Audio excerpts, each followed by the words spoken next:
और शुरुआत एक बड़ी खबर के साथ करते हैं। यासिन मलिक के लिए मौत की सजा की मांग वाली एनआईए की याचिका पर दिल्ली हाईकोर्ट में सुनवाई हुई। कोर्ट ने एनआईए की अर्जी पर यासिन मलिक को नोटिस जारी किया। इससे पहले कोर्ट ने पूछा कि ट्रायल कोर्टे का वो ऑर्डर बताएं जिसमें यासिन ने किन चार्ज पर गुनाह स्वीकार किया है। सॉलिसिटर जनरल ने कोर्ट में कहा कि यासिन मलिक ने शातिराना तरीके से कोर्ट में खुद का गुनाह कबूल कर दिया ताकि अधिकतम सजा से वो बच सके। 9 अगस्त को इस पूरे मामले की अगली सुनवाई होनी है। फांसी की सजा देने की मांग वाली एनआईए की अर्जी पर दिल्ली हाईकोर्ट ने यासिन मलिक को फिलहाल नोटिस जारी किया है। हालांकि इस पूरे मामले में दिल्ली हाईकोर्ट ने अपने नोटिस में यह भी कहा है कि जब यासिन मलिक इस पूरे मामले में अपना जवाब दाखिल करेंगे तो उन्हें फिलहाल तिहाड़ अथॉरिटी के द्वारा खुद कोर्ट में पेश होना होगा। हालांकि एनआईए की तरफ से कोर्ट में यह दलील दी गई कि यासिन मलिक ने बहुत ही सातिराना तरीके से इतना ज्यादा जघन्य अपराध करके उसने अपने गुनाह को कबूल किया ताकि कानून के मुताबिक उसे फांसी की सजा नहीं दी जानी चाहिए। जबकि यासिन मलिक ने पाकिस्तान में बैठे हुए आकाओं के साथ मिलकर न केवल देश के खिलाफ युद्ध छेड़ा बल्कि कश्मीर में तमाम लोगों को मारा और साथ ही साथ इस पूरे मामले में कश्मीर की आबो हवा को बिगाड़ने की कोशिश की। एनआईए ने अपनी दलील में कोर्ट में यह भी कहा कि यासिन मलिक पाकिस्तान में बैठे हुए आकाओं के साथ मिलकर उसने मुंबई में जो अटैक करवाया उसका वो मास्टरमाइंड था। लिहाजा इस पूरे मामले में ट्रायल कोर्ट के द्वारा जिस तरह उम्र कैद की सजा दी गई है, इस पूरी सजा से कहीं ना कहीं समाज में एक गलत अवधारणा बन जाएगी।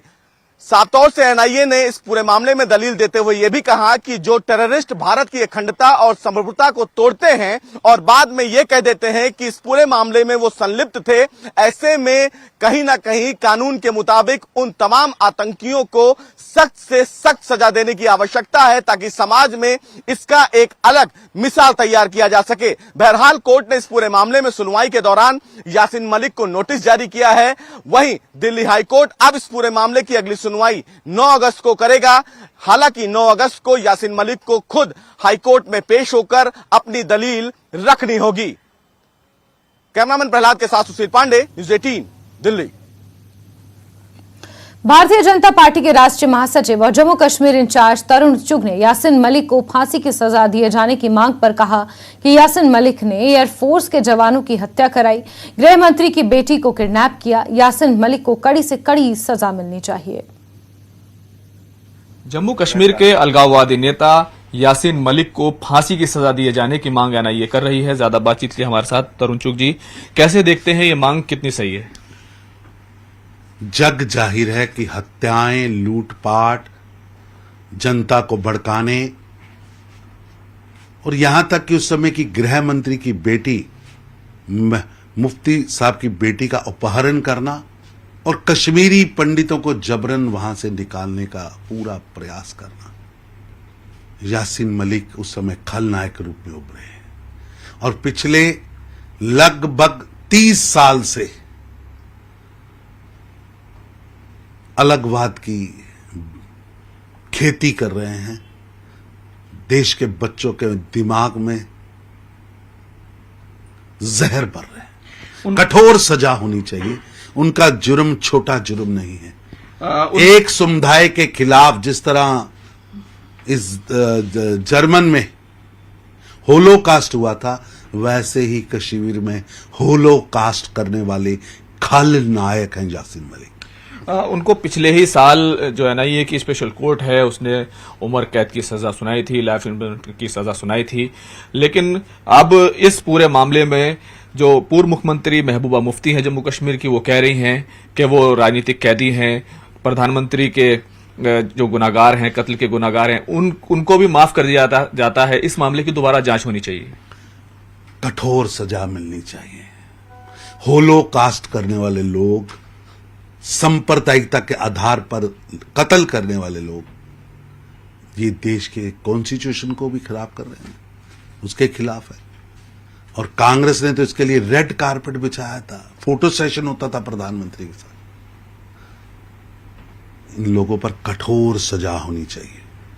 महबूबा मुफ्ती कह रही हैं कि पीएम के जो कातिल हैं उनको भी माफ कर दिया जाता है, इन पर भी दोबारा जांच होनी चाहिए, रिकंसिडर किया जाना चाहिए इस केस को।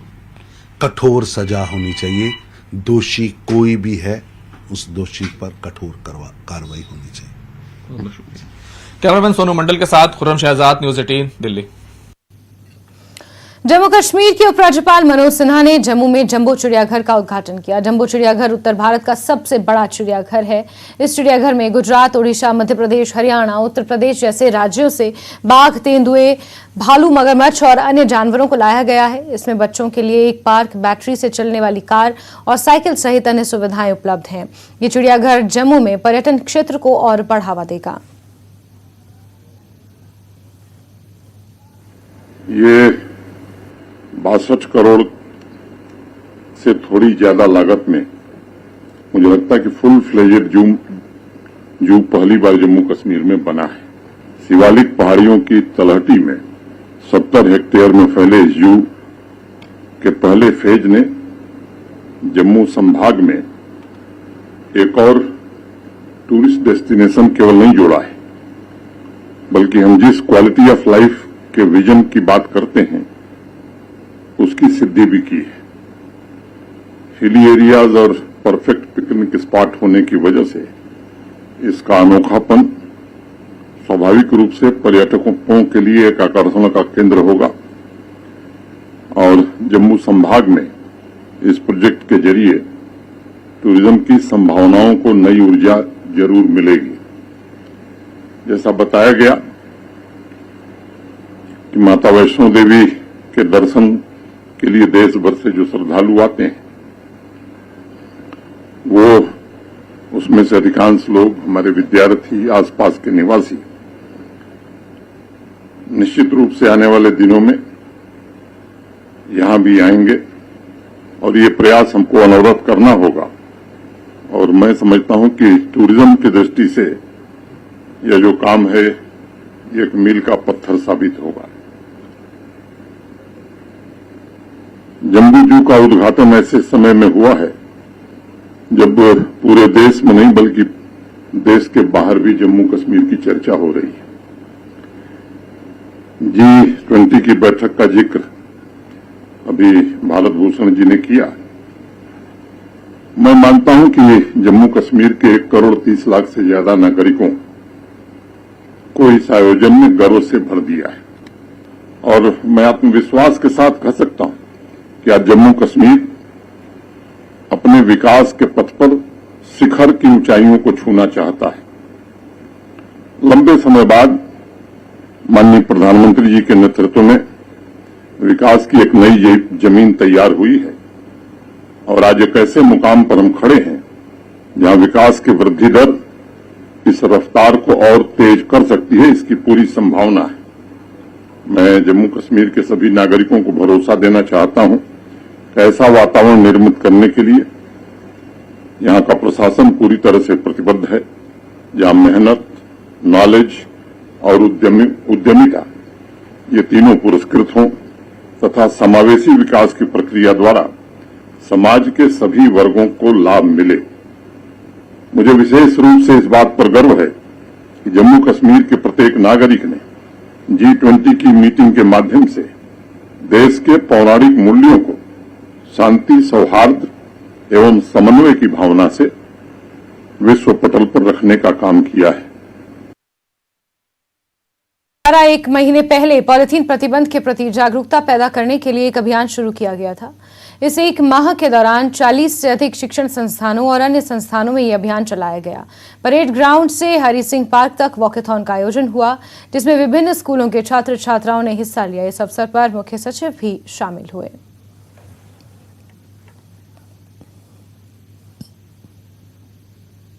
जम्मू की तरफ से पॉलिथीन मुक्त जम्मू का अभियान चलाया गया है जिसमें कई कॉलेज और यूनिवर्सिटी के स्टूडेंट्स हैं वो भी आज इस वॉकथॉन में पार्टिसिपेट कर रहे हैं। हमारे साथ मेयर जम्मू राजेंद्र शर्मा मौजूद हैं। क्या मकसद था इस वॉकथॉन के पीछे? देखिए, जम्मू बदल रहा है और जम्मू में नई सोच आई है।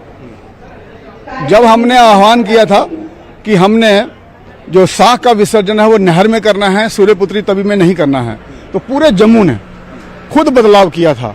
उसी से प्रेरणा लेते हुए जम्मू अब चाहता है कि हम पॉलीथीन मुक्त भी हों और उससे आप देख सकते हैं कितने स्कूल के यहाँ स्टूडेंट्स आए हैं। 1 महीना तक पूरा ये मुहिम चला जम्मू की प्रेरणा के कारण। तो सभी यूनिवर्सिटीज़ में, कॉलेजेस में, स्कूल्स में हम गए और आज उसका परिणाम आप देख रहे हैं। कोई स्कूल नहीं बचा, कोई ऑर्गेनाइजेशन नहीं बची जो इसमें पार्टिसिपेट नहीं कर रही है। तो ये बताता है कि जम्मू का सोच, जम्मू की प्रोग्रेसिवनेस और जम्मू जो चाहता है कि हमें नई व्यवस्था चाहिए, हमें अच्छा पानी चाहिए, अच्छी सफाई चाहिए, अच्छा वातावरण चाहिए, उसकी तरफ बढ़ते हुए ये बहुत बड़ा संकेत। पॉलिथीन मुक्त जम्मू बनाना कितना अहम है, कितना नुकसान होता है पॉलिथीन से?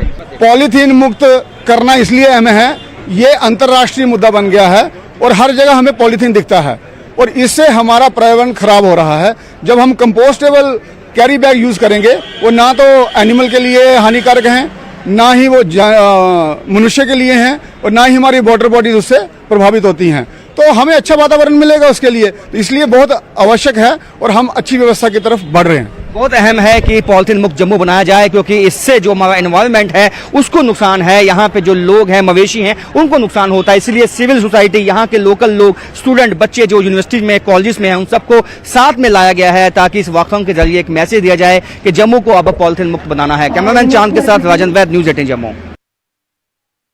एक छोटे से ब्रेक के लिए।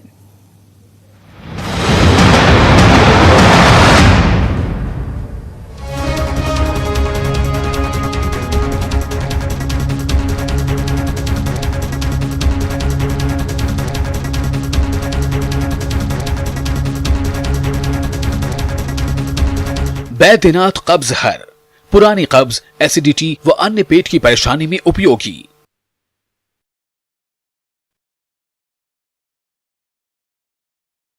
सजाए मौत यासीन मलिक के तनाजुर में बोले कांग्रेस के सीनियर लीडर तारिक हमीद कर्रा, एनआईए की दरख्वास्त पर दिया रद्द अमल। रियासी में नर्सिंग स्टूडेंट को मुश्किलात का सामना, मुनासिब सहूलियात की अदम दस्तियाबी पर बरहम। नर्सिंग स्टूडेंट से कॉलेज इंतजामिया के खिलाफ किया एहतजाज, स्टूडेंट ने किया सहूलत फराहम करने का मुतालबा। गुरेज में सियाती सरगर्मियों का आगाज, इंतजामिया सियाती शोबे को दे रही है फरोग, मकामी नौजवान कर रहे हैं कैंपिंग साइट कायम। दरियाई किशन गंगा के किनारों पर सयाह करते हैं रुकना पसंद, नौजवानों को मिल रहा रोजगार। शोपिया में मोस्ट वांटेड टिम्बर स्मगलर गिरफ्तार, वन सुरक्षा बल को मिली बड़ी कामयाबी, अवैध लकड़ी हुई बरामद, एक दूसरे तस्कर की भी तलाश जारी है। श्रीनगर में एचएमटी की इब्ने शाह न्यू कॉलोनी के लोगों ने किया विरोध प्रदर्शन, सड़कों पर मैकडम बिछाने और ड्रेनेज सिस्टम बनाने की मांग। सोनमर्ग से एक 40 वर्षीय महिला हराराम तेल लापता, परिवार ने दर्ज कराई शिकायत, परिजन और पुलिस की तलाश जारी, लापता महिला की जानकारी देने पर 1 लाख रुपए देने का ऐलान। कांग्रेस के सीनियर लीडर तारिक हमीद कर्रा ने कहा कि किसी भी जुर्म पर सजाए मौत नहीं दी जानी चाहिए। कर्रा ने JKLF के सरबराह यासीन मलिक के लिए मौत की सजा मांगने की NIA की दरख्वास्त पर रद्द अमल जाहिर करते हुए कहा कि अक़वाम मुत्तहिदा के पास भी मौत की सजा को खत्म करने की करारदाद मौजूद है। पेट सफा आयुर्वेदिक चूर्ण, पेट सफा तो हर रोग दफा।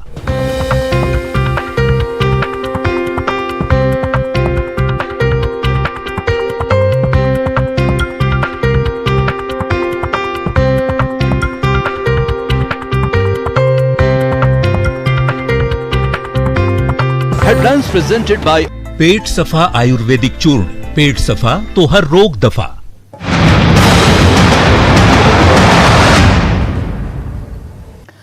आगे बढ़ेंगे। अक्सर विवादों में रहने वाले नेशनल कॉन्फ्रेंस के नेता और पूर्व विधायक जावेद अहमद राणा ने एक बैठक के दौरान पाकिस्तान पर निशाना साधा।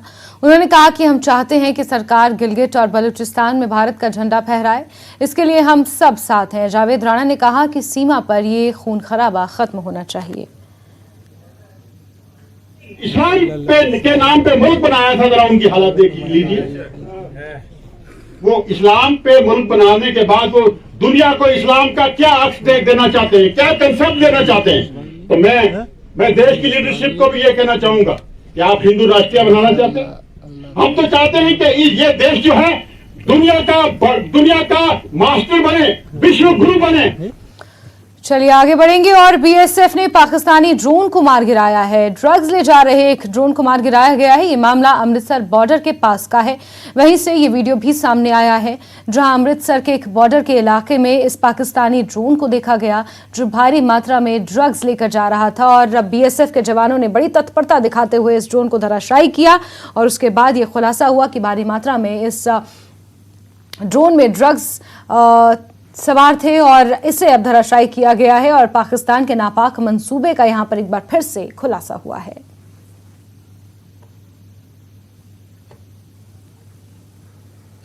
आगे बढ़ते हैं, बांडीपोरा की बात करेंगे जहां के गनई मोहल्ला कलूसा इलाके में लगी आग में 4 घर जलकर राख हो गए। सूचना मिलते ही फायर ब्रिगेड की गाड़ियां मौके पर पहुंची और घंटों की मशक्कत के बाद आग पर काबू पाया गया। आग से हर नुकसान का आकलन किया जा रहा है।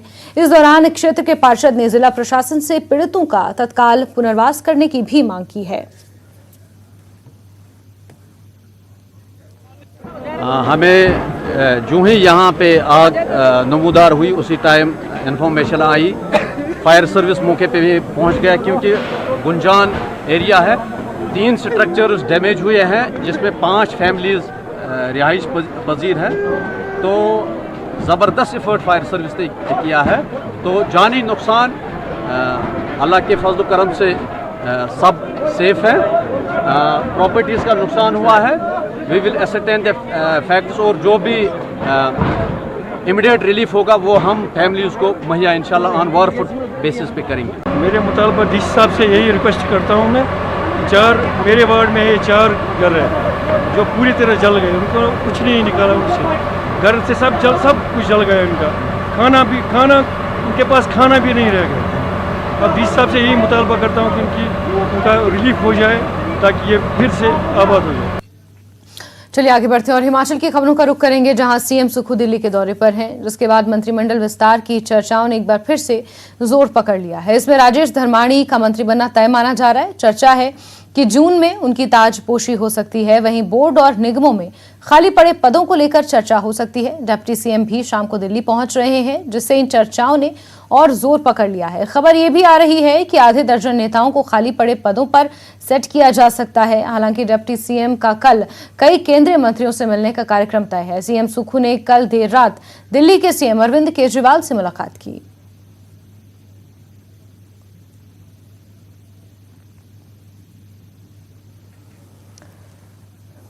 सीएम सुक्खू से आज दिल्ली में हिमाचल सदन जाकर कांग्रेस नेता नवजोत सिंह सिद्धू ने मुलाकात की। सीएम सुक्खू ने भी शॉल पहनाकर उनका स्वागत किया और दोनों की मुलाकात की तस्वीरें भी सामने आई हैं जहां नवजोत सिंह सिद्धू सीएम सुक्खू से मिलने हिमाचल सदन पहुंचे। शॉल पहनाकर उनका सम्मान किया और उनसे मुलाकात की सीएम सुक्खू ने।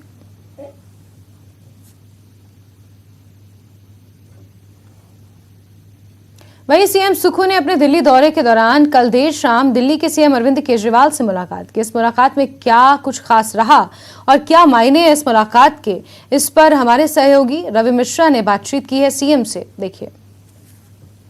हिमाचल के मुख्यमंत्री सुखविंदर सिंह सुक्खू हमारे साथ बातचीत करने के लिए मौजूद है। सर, कल देर शाम अरविंद केजरीवाल से मुलाकात हुई, बेहद महत्वपूर्ण मुलाकात मानी जा रही है। अगर राजनीतिक चश्मे से देखें तो इस मुलाकात के पीछे क्या मायने निकले? देखिए, उन्होंने कहा कि यमुना का जो पानी है उसको हम खरीदने के लिए तैयार है। 2 साल पहले हमारी सरकार से उनका एमओयू हुआ था, उस पर कोई कार्रवाई नहीं हुई तो उस पर आगे बढ़ा जाए। तो हमने कहा कि हम पानी देने के लिए तैयार है और उन्होंने कहा कि हम उसके पैसे देने के लिए तैयार है। किसाऊ बांध का मुद्दा था और रेणुका डैम का मुद्दा था। तो किसाऊ और रेणुका डैम के मुद्दे पर हरियाणा की सरकार, हिमाचल की सरकार और दिल्ली की सरकार के बीच में अगले कुछ महीनों में, अगले कुछ दिनों में आधिकारिक तौर पर बात होगी, उसके बाद आगे बढ़ा जाएगा। बिजली मंत्री और वित्त मंत्री से ही मिलना है, किस संदर्भ में मुलाकात हो सकती है? देखिए, बिजली मंत्री जी से मैं पहले भी मिला था। हमारे कुछ मुद्दे हैं, हमारे जल विद्युत परियोजनाओं से लेकर मुद्दे हैं, वाटर सेस से लेकर कुछ मुद्दे हैं। उन मुद्दों को लेकर मैं आज उनसे फिर मुलाकात करने जा रहा हूँ कि हिमाचल का जो बहता हुआ पानी है उसमें हिमाचल को अधिकार नहीं मिल रहा है। कंपनियां लाख हजारों करोड़ रुपए का प्रॉफिट कमा रही है और हिमाचल के लोगों को कुछ नहीं मिल रहा। इस दृष्टिकोण से हम उनसे रॉयल्टी ज्यादा बढ़ाने की बात करने जा रहे हैं। धन्यवाद बातचीत करने के लिए। तो ये थे हिमाचल के मुख्यमंत्री सुखविंदर सिंह सुक्खू, जिन्होंने तमाम मुद्दे पर न्यूज 18 के साथ खास बातचीत की। नई दिल्ली से कैमरामैन योगी के साथ मैं रवि मिश्रा, न्यूज 18। चलिए आगे बढ़ेंगे और एनपीए बंद करने के फैसले के खिलाफ शिमला समेत हिमाचल में कई जगहों पर अस्पतालों में डॉक्टर्स 2 घंटे की पेन डाउन स्ट्राइक पर रहे। इस दौरान सुबह 9 से 11 बजे तक लोगों का इलाज नहीं किया जा सका। हालांकि इस स्ट्राइक में आपातकालीन सेवाओं को बाहर रखा गया। इस स्ट्राइक का असर अस्पतालों में दिखा और मरीज परेशान होते रहे। शिमला में हर दिन आईजीएमसी में करीब 3 से 4 हजार मरीज ओपीडी में अपना इलाज करवाने आते हैं, लेकिन आज पेन डाउन स्ट्राइक के चलते एक और मरीज की संख्या कम हुई। वहीं दूसरी ओर मरीजों को 2 घंटे परेशान भी होना पड़ा। डॉक्टर्स ने साफ कर दिया है कि उनकी स्ट्राइक तब तक चलती रहेगी जब तक कि सरकार एनपीए बंद करने की अधिसूचना को वापस नहीं ले लेती।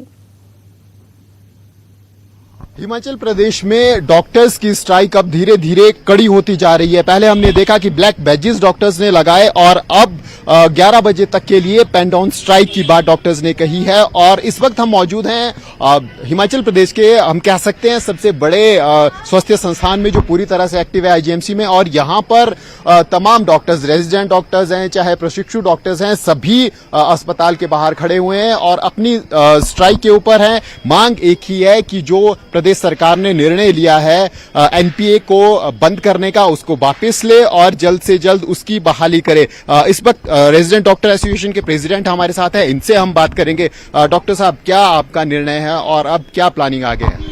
अभी तक जो हमारी जॉइंट एक्शन कमेटी की मीटिंग हुई है, जिसमें पूरे हिमाचल प्रदेश के सभी मेडिकल कॉलेज के एसोसिएशन के रिप्रेजेंटेटिव है, उसमें अभी तक यही निर्णय हुआ है कि हम काले बिल्ले पहनेंगे और 9:30 से 11 बजे तक जो है पेन डाउन स्ट्राइक रहेगा, जिसमें इमरजेंसी सर्विसेज, इमरजेंसी ओटीज निरंतर काम करते रहेंगे। बाकी जो आगे की रणनीति बनेगी वो सरकार के फैसले पे, अगर जैसे ही अगर डी नोटिफाई हो जाता है, हमें कोई इस तरह से कोई शौक नहीं है कि भी हम सड़कों पे उतरे और एक जैसा जानते हैं कि नोबल प्रोफेशन है और हम एक शांति प्रिय तरीके से जो है अपना प्रोटेस्ट शो करते हैं। और हम सरकार से आशा करते हैं कि जल्दी से जल्दी इस पे पुनर्विचार किया जाएगा और फिर इस फैसले को वापस लिया जाएगा। बिल्कुल। अब ये रेजिडेंट डॉक्टर के एसोसिएशन है प्रेसिडेंट के, और इस वक्त हमारे साथ एससीए प्रेसिडेंट भी हैं डॉक्टर्स के, क्योंकि इनको सीधे तौर पर ये दिक्कत झेलनी पड़ रही है। डॉक्टर साहब, क्या आपका कहना है, क्या आपका नाम है और दिक्कत क्या है, सरकार से क्या चाहते हैं? मेरा नाम शेखिन सोनी है। मैं यहाँ की जो इंदिरा गांधी मेडिकल कॉलेज की सेंट्रल स्टूडेंट एसोसिएशन है, इसका प्रेसिडेंट हूँ। तो अभी जैसे आपको पता है कि एनपीए जो है वो हमारे जो बैचेज आगे अपॉइंट होने थे, उनका एनपीए सरकार ने विड्रॉ कर दिया है, जो भी उन्होंने रिसेंट नोटिफिकेशन निकाली है। लेकिन हमारी एक ही मांग है कि हमें एनपीए मिलना चाहिए, क्योंकि आप सभी जानते हैं कि जितने भी यहाँ पर स्टूडेंट्स हैं, इनमें से 90% कम से कम ऐसे लोग हैं जो बिल्कुल सामान्य परिवार से आते हैं। उसमें मुझे लगता है कि मुख्यमंत्री जी खुद एक सामान्य परिवार से आते हैं और उन्हें ये बेहतर उन्हें ये चीज़ वो जानते हैं कि क्या समस्याएं एक सामान्य परिवार के लोगों को झेलनी पड़ती है। तो इसलिए हमारी एक ही मांग है कि इस एनपीए को वापस किया जाए और जो आने वाली अपॉइंटमेंट्स हैं उन्हें एनपीए दिया जाए। तो ये डिमांड्स डॉक्टर्स की है और जो प्रोटेस्ट है अब धीरे धीरे बढ़ता जाएगा, क्योंकि मीटिंग्स अब इसके बाद एसोसिएशन की होगी और उसमें फिर कड़े निर्णय लिए जाएंगे। लेकिन अब देखना होगा कि प्रदेश सरकार क्या इस समस्या का समाधान निकालती है। क्या सरकार अपनी नोटिफिकेशन को वापस लेती है या फिर इसी प्रकार से ये खींचतान लंबी चली रहेगी। वीडियो जर्नलिस्ट दीपक के साथ राजेंद्र शर्मा, न्यूज 18 हिमाचल। सोलन चिकित्सक संघ के अध्यक्ष डॉक्टर कमल ने बताया कि एनपीए डॉक्टर्स के लिए काफी जरूरी है, जिसे सरकार ने बंद कर दिया है और जब तक अधिसूचना सरकार वापस नहीं लेती तब तक डॉक्टर्स अपना विरोध जारी रखेंगे। अभी पेन डाउन स्ट्राइक के साथ ही काले बिल्ले लगाकर काम किया जा रहा है, लेकिन अगर सरकार नहीं मानी तो पूरे दिन की स्ट्राइक भी की जा सकती है। हमने गवर्नमेंट के साथ बात की थी कि इस चीज को वापस लिया जाए, एनपीए की अधिसूचना को वापस किया जाए, पर गवर्नमेंट ने इस पे अभी तक कोई हल नहीं किया है, कोई सुनवाई नहीं की है। तो हमने पहले रोष प्रकट किया अपना काले बिल्ले लगाकर कि गवर्नमेंट किस तरह से सुने, पर अब हम मजबूर हो गए हैं कि स्ट्राइक पे जाएं। और अभी तक तो पेन डाउन स्ट्राइक की है हमने 1.5 घंटे की, और गवर्नमेंट को 1 हफ्ते का टाइम दिया है कि इस नोटिफिकेशन को वापस लें।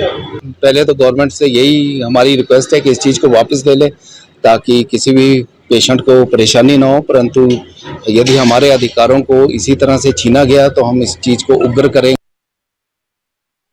प्राइम न्यूज़ नेट 3 में अभी के लिए बस इतना ही, लेकिन न्यूज 18 JKLH पर खबरों का सिलसिला लगातार जारी है। आप बने रहिए हमारे साथ।